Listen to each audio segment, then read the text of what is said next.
perks of having a small channel is that I'm pretty much screaming into the void over here, pretty much speaking in my own echo chamber a lot of the times. But I know there are those few of you that do watch, and I really do appreciate it so much. And also why I continue to make these videos, because if I can connect with one person who understands what I'm saying and finds some value, or even just feels a little less alone in this big wide world, then that's worth my time and my energy.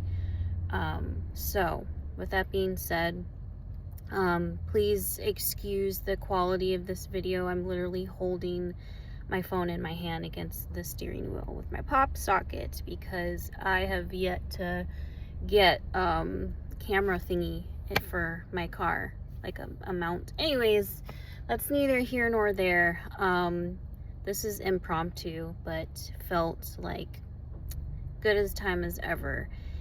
And so I'm making this video because things have been really heavy and strange and bizarre this week, and I had an unusual nightmare a few nights ago that I thought about sharing, and then I decided to sit with it a little longer. I didn't know if that was just meant for me, or if it was worth sharing. But in light of recent events and spirit connecting things for me, I feel called to share. So a few nights ago, I had what I will call a galactic nightmare. Now, I often have regular contact with star family, ETs, extraterrestrials. I also often have dreams or memories of being on either other versions of Earth or different planets.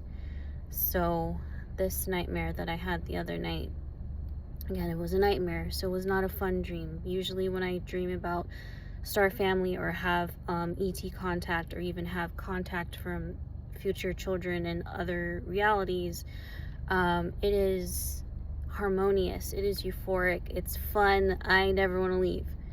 This was a nightmare, and I'm calling it a galactic nightmare. And basically, I was on another version of Earth. It seemed it was very apocalyptic. It was very much what we see in sci-fi movies when we see like the future dystopian strange Earth. There was sand everywhere. It was so windy. It was a very chaotic Earth, and I was outside, and it was very gray, and the only color really was the sand. Everything else, the sky was just very gray, kind of like smoky, almost almost hazy, but just very gray. And there were these ships in the sky. There was one big one just before me, maybe 10-20 feet from the ground, and then there were these other little ships. They were all like a very dark charcoal color, kind of like a gunmetal, but these beings, these ships, were evoking a lot of fear in people. People were freaking out. Someone very close to me specifically was in chaos, freaking out, spiraling. My dog was there, and I was screaming. I was screaming because it was so windy on that planet that I had to yell. And then there were the ships who were presenting themselves as beings, but who they were saying that they were not. And they were working in unison with that which I will call puppeteers on the planet, that were working in unison to put up a false pretense of who they were, specifically to invoke fear. And I saw it for what it was, and I was trying to tell everyone around me, they're not who they say they are. Don't listen to them, it's not true. No one was listening to me. And I could actually see these puppeteers. It's like no one else could see them. I could see them. It was very clear. It was very obvious. And then towards the end of the dream was this very disturbing scene of something very hard to articulate, but it was essentially this woman, or she appeared to be a woman, but she was being cloned, like a copy and paste, but every time she was pasted, she was flipped over, and it was kind of like in a snake-like way. It'd be like she was upright, and then she was upside down, then she was upright, she was upside down, but all stacked next to each other, and her mouth opened really wide. You could see like her teeth. It was terrifying, and she was moving snake-like through the sand, and she was saying this incantation, but it was a nefarious incantation, and it was with the intention to cast a spell on humanity, all in unison with the timing of these ships appearing and these beings presenting themselves as X, Y, and Z, which they were not. And when I woke up from that nightmare, I was disturbed, and I sat with it. It definitely felt like a prophetic dream, but it's all tying into everything that I've been feeling and that I've been knowing, that I've been preparing for. Even though it felt like a prophetic dream, it was also very metaphorical. I don't believe that it will happen in the same exact way that I saw it. However, the energy around it is what I felt to look out for, to be mindful and observe the coming events. Now, what I was made aware of later on, as I was still processing this, was that same morning that I had this nightmare was the same morning that someone well known in the spiritual and ufology community, someone that's brought a lot of awareness, someone that's been an advocate for speaking out and bringing knowledge and eyes to hidden things for a long time, and was labeled as being crazy, as being eccentric, as being strange. That person, that same morning that I had that nightmare, apparently left this earth, and it is under highly questionable circumstances. The story versus what anyone that knew this person, that followed this person's work, how they left goes against everything that they have taught and been very open about, and also warned for a long time that certain events may happen, and that if they ever did and you heard the story of blah blah blah, to know that it was not true. And that's been something that's been really heavy wearing on me, and because it's so,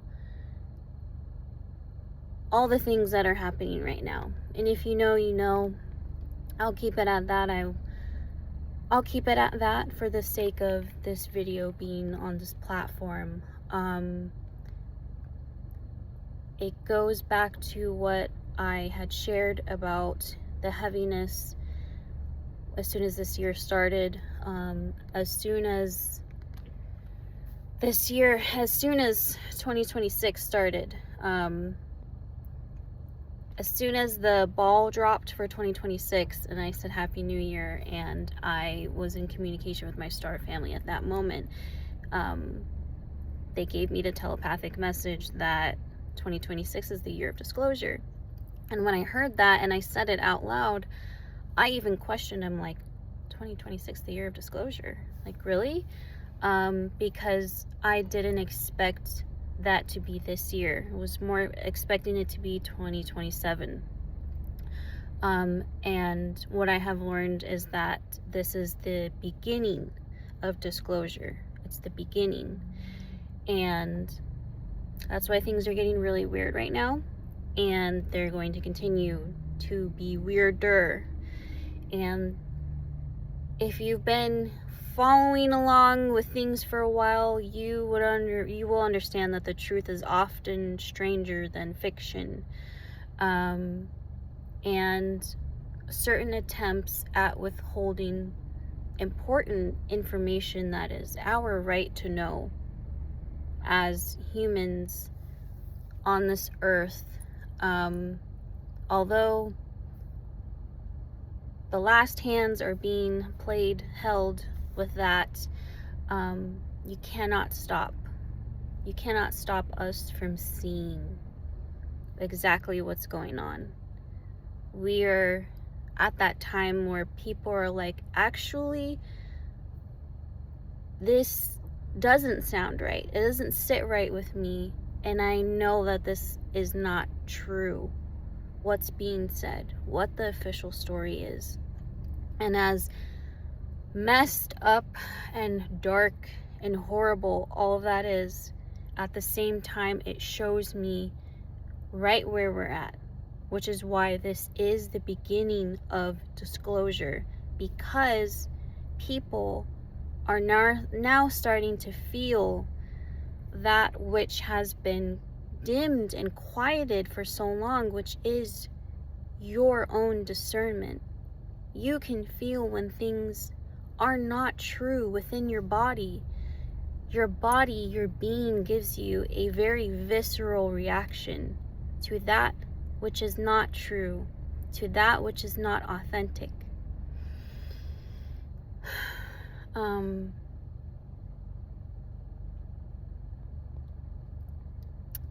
don't really know how to close out this video, so I guess I'm just gonna leave it at that.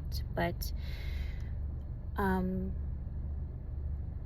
guess I will leave it with something that has been replaying on my mind for the past several months, has been the old, I don't remember who wrote it, but it's in some well-known literature, to thine own self be true.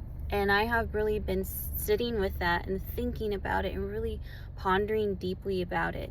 And to me, that is everything. To me, when we are lost, when we feel lost, when we feel like we don't know what's up, what's down, what's left, what's right, where to go from here, all roads lead back to ourselves and also that which made us, creation, the creator. And so the best way for you to trust yourself and to know what's true and what's not for you is to know yourself and to know what your values are and what innately feels right and true for you.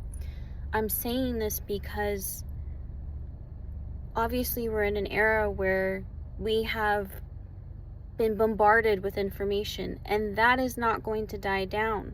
Especially with all these different events that are going on, you're going to be hearing all kinds of different versions, different accounts on events that have taken place. And if you do not know yourself, then you will have a much harder time navigating and feeling, who can I trust? What is true? Be true to yourself.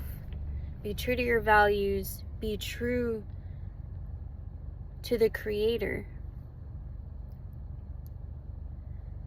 That which made you. Because this is the era of discernment. We've gotten really used to having cold hard facts, things backed by scientific data, stamped with you can believe this because this association said so. Well, what if there are no associations to validate that which you know to be true? Discernment.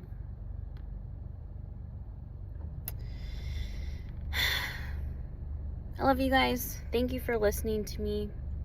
Even when things are weird, take care of yourselves and stay true to yourself and your values, and trust yourself. Trust your own discernment. I love you guys. We'll chat soon.